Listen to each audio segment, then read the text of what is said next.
The goal was to bring writing into different aspects and different form.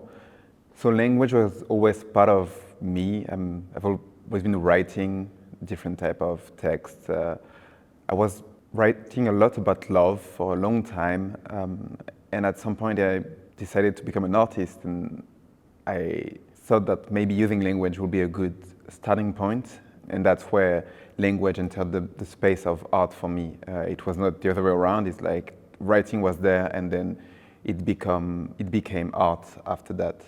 I've decided to share my corner. But why do I need to feel comfortable? I'm like everyone else. I love comfort, even though comfort is a good place to die in, not to live in. Will you feel comfortable in my corner? I mean, everything in my work is a game, and I like this like fake conversation aspect of it. I'm asking questions, I will never receive the answer, but the conversation can go in the audience's mind, and my dream is for the conversation to keep going even when the exhibition is done. I want the exhibition to be generous, and I think the most simple way to make something generous is to make it feel it's made for you. So the exhibition is a game, so you enter and then there is different video playing in different space, but they don't play all at the same time. It's one after the other, and there is like a logical thread linking them, and then different screens send you to different space. To go back to what I said with generosity, I think this is one of the things I've tried to give to people. Some people will be interested by the game aspect of it. Some people will be interested by what I say in the video. Some people will be interested by the visual aspect of it. And some of them just by the tone, or like I try to give as many different approach to the video and installation as I can. So all the video and the installation you can see the same character. This character is played by me, but I don't want the character to be me because I'm a limited person with what I represent and what I look like. I want as many people as possible to recognize themselves in this character for us to be able to have this conversation. So I had to delete my gender, my nationality, like all this is not a concern doesn't have to be a concern in the video.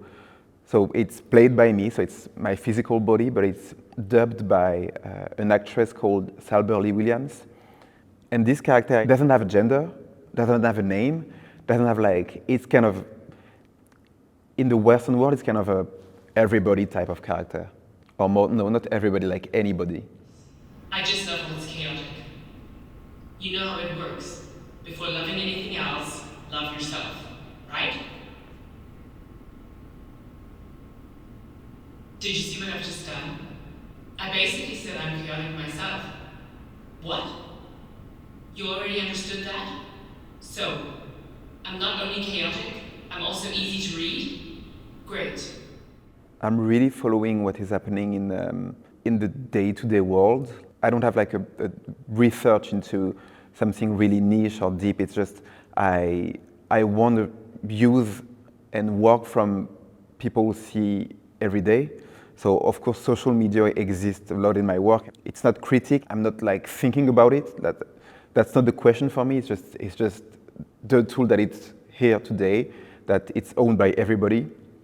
So I'm using it for people to be able to recognize, oh, I know what it is. It's a form I've used, I've seen, and again, it's not a threatening form for many generations.